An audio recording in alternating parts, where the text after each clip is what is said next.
열왕기 하 4장 1절에서 7절까지의 말씀 다 같이 합독하도록 하겠습니다.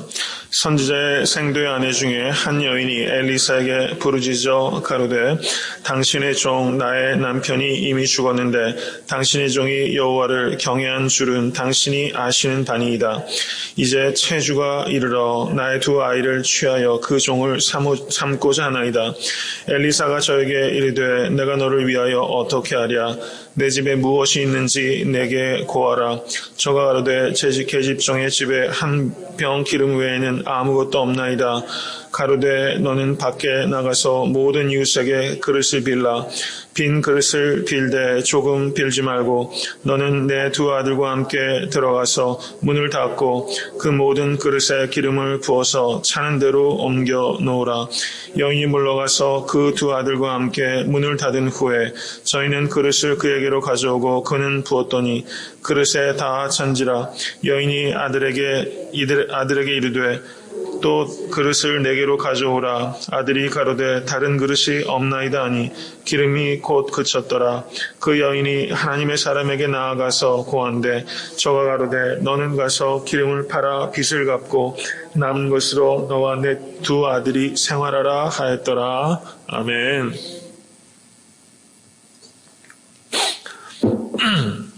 하나님께서 엘리사를 통해서 많은 기적을 행하셨습니다. 오늘 본문 말씀에서는 엘리사가 생도의 아내였던 이 여인이 생도가 죽은 후에 두 아들과 남게 되는데 그 빚독촉을 받게 되는 과정에서 빚을 갚을 수 있는 소유가 하나도 없게 되자 두 아들을 노예로 잡아서 가했다라는 그런 그 절박한 상황이 지금 기록되어 있는 것입니다. 그래서 이 기름이 그 빈 그릇에 채워짐으로 말미암아 이 여인이 이 위기를 이겨나가는 과정이 그려지고 있는데요. 이 장면이 엘리야가 사르밧 과부의 기름을 채워줬던 것과 매우 흡사한 장면이라는 것을 우리가 또 염두에 둘 수 있습니다. 지금 엘리사를 통해서 하나님께서 여러 가지 기적을 행하셨는데 첫 번째 기적은 여리고에서 그 물을 고친 사건이 첫 번째 기적이었습니다. 그리고 그 대머리여 올라가라라고 아이들이 조롱했을 때 곰 두 마리가 나와서 아이들을 찢었더라라는 내용이 나오는데 그런 일들이 있었고요. 오늘은 또 이렇게 세 번째 상황이 있는 것입니다. 이제 계속해서 6장까지 이런 기적들이 연이어서 나오게 되는데 그 기적의 그 대상자, 수혜자가 어떤 사람이었냐면 오늘 본문에 나타나는 과부, 그리고 병든 사람, 헐벗고 굶주린 사람, 그리고 나아만 장군도 있었습니다. 문둥병에 걸린 사람, 헐벗고 가난하고 또 질병에 빠진 사람, nameless, 이름 없는 사람, powerless, 힘없는 사람.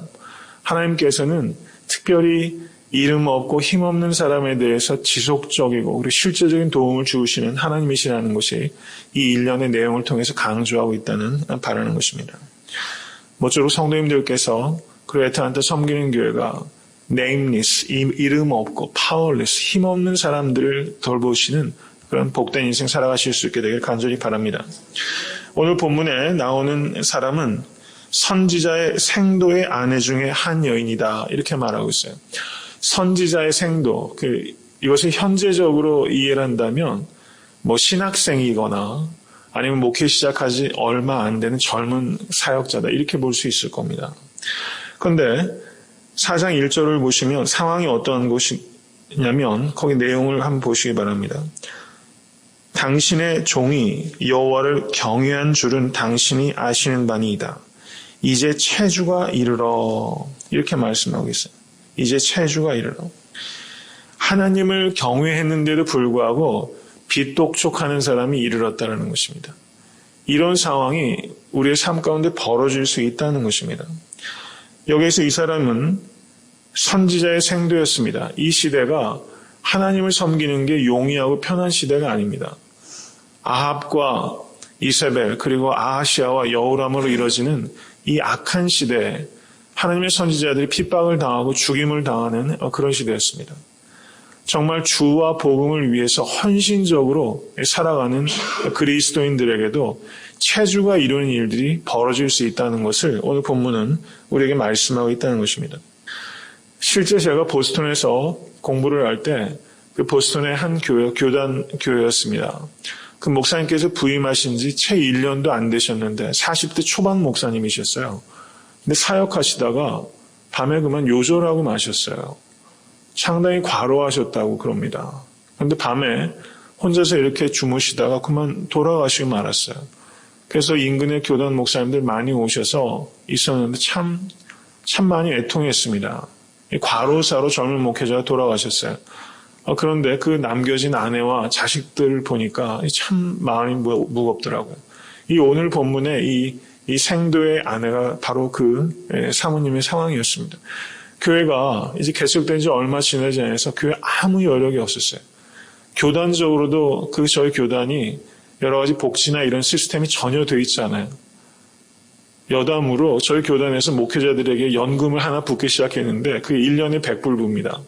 근데 1년 100불 붓는데 뭐 하냐면 목회자가 요절했을 때 그 장례비 교단에서 만들어주는 그거 시작했어요. 아무 대책이 없어요. 그 교회에서 왜 돕고 싶지 않겠습니까? 그 사모님과 자녀들을. 근데 교회도 힘이 없고 교단도 힘이 없어요. 정말로 이렇게 상황이 벌어진다는 겁니다. 안타까운 일들이 실제 거의 흡사한 상황들이 현재에도 많이 있다는 거예요. 이런 상황이 벌어졌습니다. 이것을 좀 더 보편적인 경험으로 우리가 이해를 하자면 하나님을 경외하는 신실한 그리스도인들에게도 빚쟁이들이 찾아오는 것과 같은 이런 어려움들이 있을 수 있다는 겁니다. 여기에서 이 생도가 빚을 냈는데 이것이 성도가 호의호식하기 위해서 빚을 냈겠어요? 간신히 생존하기 위해서 빚을 낸 겁니다. 그런데 그 빚이 후대로 넘어가서 두 자식이 노예살이를 해야 되는 이 절박한 상황이 벌어졌다는 것입니다.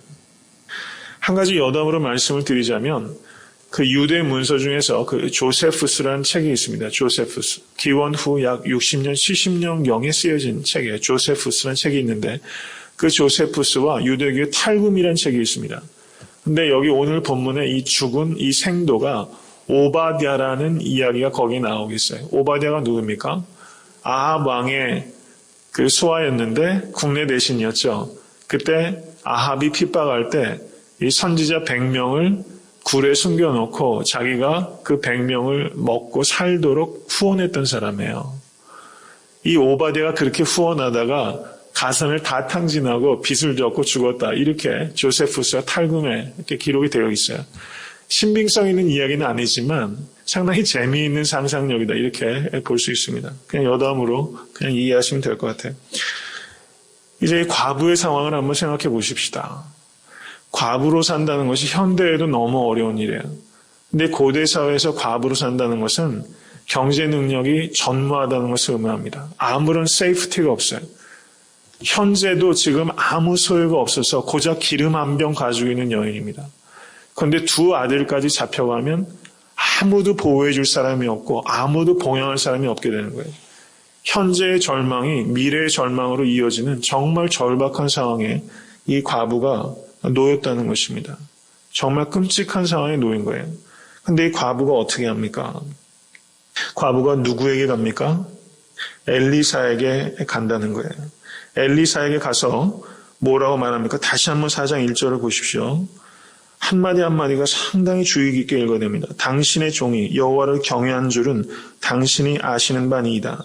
이제 체주가 이르러 나의 두 아이를 취하여 그 종을 삼고자 나이다. 뭐라고 말하고 있어요? 상황만을 간결하게 이야기하고 있어요. 이렇게 해주십시오라고 자기가 처방을 내리고 있지 않아요. 처방을 내리지 않아요. 돈 얼마만 급전을 만들어 달라라든가 지금 요것만 있으면 이 위기를 넘겨갔다든가 그렇게 자기가 해결책을 제시하고 있지 않고 상황만을 이야기하고 있다는 겁니다. 이것은 믿음의 행위라는 거예요. 이것은 엘리사를 하나님의 선지자로 믿고 엘리사를 통해서 하나님께서 역사하실 것이라는 것을 확고하게 믿었기 때문에 상황만을 간결하게 말할 수 있다는 겁니다. 여러분 이 장면이 요한복음 11장을 보시면 요한복음 11장에 나사로가 죽었던 장면이 나옵니다. 그때 마리아와 마르다가 종을 보내요. 그런데 거기에서 뭐라고 말합니까? 주께서 사랑하시는 자가 병들었나이다. 상황만을 인폼합니다. 알려줘요. 주께서 무엇을 하실지는 모르지만 무엇인가 하실 것이요 그것이 최선일 것이다. 이것을 믿기 때문에 그렇게 기도할 수 있다는 것입니다. 우리가 기도할 때 스스로 처방전을 내려서 하나님을 코너로 몰아세우는 그렇게 기도하지 않을 수 있기를 바랍니다. 하나님께 상황을 정확하게 말씀을 드리고 하나님께서 하실 수 있도록 전권 하나님께 맡겨드리는 여러분과 제가 될 수 있게 되기를 간절히 바랍니다. 이 여인이 가서 그렇게 이야기를 했습니다. 그랬더니 엘리사가 뭐라고 말합니까? 엘리사가 저에게 이르되 내가 너를 위하여 어떻게 하랴. 이 마음을 가지실 수 있는 성도님 되실 수 간절히 바랍니다. 내가 너를 위하여 어떻게 하랴. 긍휼의 마음이고 바로 이 엘리사의 이 마음이 예수 그리스도의 마음이고 이 마음을 하나님께서 우리가 가질 수 있게 되길 간절히 바랍니다. 그런데 우리가 앞에 본문을 보시면 한번 열왕기하 3장을 한번 보시기 바랍니다. 열왕기하 3장을 보면 이스라엘과 모압의 싸움이 있었는데 이스라엘 왕 여호람이 남유다 왕 여호사밧과 에돔 왕과 연합군을 만들어서 지금 모압을 치러 갑니다. 그때 여호사밧이 물을 만한 여호와의 선지자가 어디 없느냐 이렇게 얘기했어요. 물을 만한 여호와의 선지자. 그래서 지금 엘리사에게 가게 됩니다. 그래서 이스라엘 왕이 엘리사에게 갔을 때 13절 말씀 한번 보시기 바랍니다. 엘리사가 이스라엘 왕에게 이르되 내가 당신과 무슨 상관이 있나이까? 당신의 부친의 선지자들과 당신의 모친의 선지자들에게 가소서. 이스라엘 왕이 저에게 이르되 그렇지 아니하니이다. 여호와께서 이 세 왕을 불러 모아 모압의 손에 붙이려 하시나이다. 엘리사가 가로되 내가 섬기는 만군의 여호와의 사심을 가리켜 맹세하노니 내가 만일 유다 왕 여호사밧의 낯을 봄이 아니면 당신을 향하지도 아니하고 보지도 아니하였으리라. 여기서 엘리사가 이 이스라엘 왕 여호람에게 얼마나 담대하게 말합니까? 당신의 부친과 모친의 선지자 바알과 아세라의 선지자에 가소서. 나에게 못 들어왔습니까? 그리고 뭐라고 말합니까? 여호사밧 때문에 당신을 만나는 겁니다. 이렇게 말하고 있어요. 이스라엘 왕에게도 이렇게 말했던 이 엘리사가 오늘 본문의 과부에게는 얼마나 기꺼운 마음으로 이 과부에게 반응하고 있냐는 겁니다. 이스라엘 왕, 하나님을 경외하지 않는 이스라엘 왕에게는 그렇게 정확하고 그리고 무섭게 말했던 이 엘리사가 이 절박한 이 과부에게 대해서는 내가 너에게 무엇을 하랴 이렇게 말하고 있다는 거예요. 참 위대하다 이런 생각이 듭니다. 우리는 대개의 경우에는요 거꾸로 해요. 이 과부에게는 나와 무슨 상관이 있나이까 이렇게 말하고 여호람 이스라엘 왕이 오면 내가 무엇을 해드릴까요? 이렇게 말합니다. 우리는 거의 대부분 거꾸로 해요. 사람을 외모로 보고 합니다. 많이 그래요. 우리는 사실 그렇게 많이 살아왔습니다. 근데 오늘 본문을 보면 엘리사는 전혀 반대로 하고 있다는 거예요. 하나님을 경외하고 힘없고 약하고 도움이 필요한 자에게 내가 무엇을 하랴라고 말하고 아무리 권세 있고 돈 많은 이스라엘 왕이 와도 그에게는 내가 여호사밧이 아니었으면 당신을 향하지도 보지도 아니했을 것이다. 이렇게 말하고 있다는 사실입니다. 정말 이런 신앙 우리가 가질 수 있게 되길 간절히 바랍니다. 외적인 신분으로 보지 않고 그 마음의 중심을 따라 보는 이 마음, 갖기 어려운 마음입니다. 이 마음 갖는 성도와 교회 그리고 제가 될 수 있게 간절히 바랍니다. 우리가 누구에게 반응하면서 살아가고 있는가? 이게 중요한 질문이라는 겁니다. 그리고 그 뒤에 우리에게 참 귀한 교훈의 내용이 또 있습니다. 내가 너를 위하여 어떻게 하랴? 그 다음에 내 집에 무엇이 있는지 내게 구하라. 하나님께서 우리에게 이것을 물으세요. 우리가 그냥 수동적으로 복만 받는 그런 차원에 머물게 하지 않고 문제를 단순하게 해결만 해주는 것이 아니라 그 문제 가운데서 그 사람을 성숙시키는 것이 하나님의 계획이라는 겁니다. 이게 하나님의 방법이에요. 여기에서 보시면 내 집에 무엇이 있냐라고 물으세요. 예수님께서 광야에서 오병의 기적을 행하실 때 제자들에게 너희가 무엇을 가지고 있느냐라고 물으셨어요. 그것을 생각하게 합니다. 우리가 무엇을 가지고 있는지를 생각하게 해요. 여기서 이것을 이 엘리사가 물었습니다. 그때 뭐라고 말합니까? 계집종의 집에 한 병 기름에는 아무것도 없나이다. 이렇게 말했어요.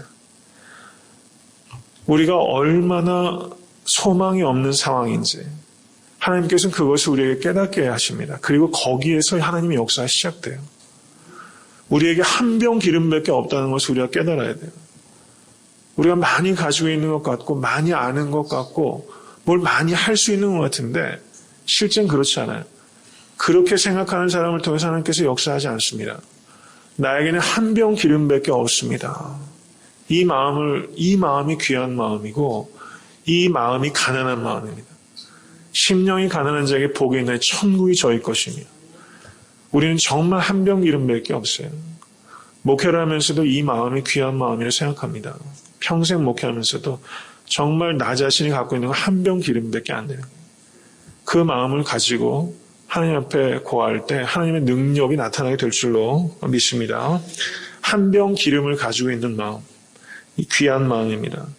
그리고 이 엘리사가 그 뒤에 뭐라고 말합니까?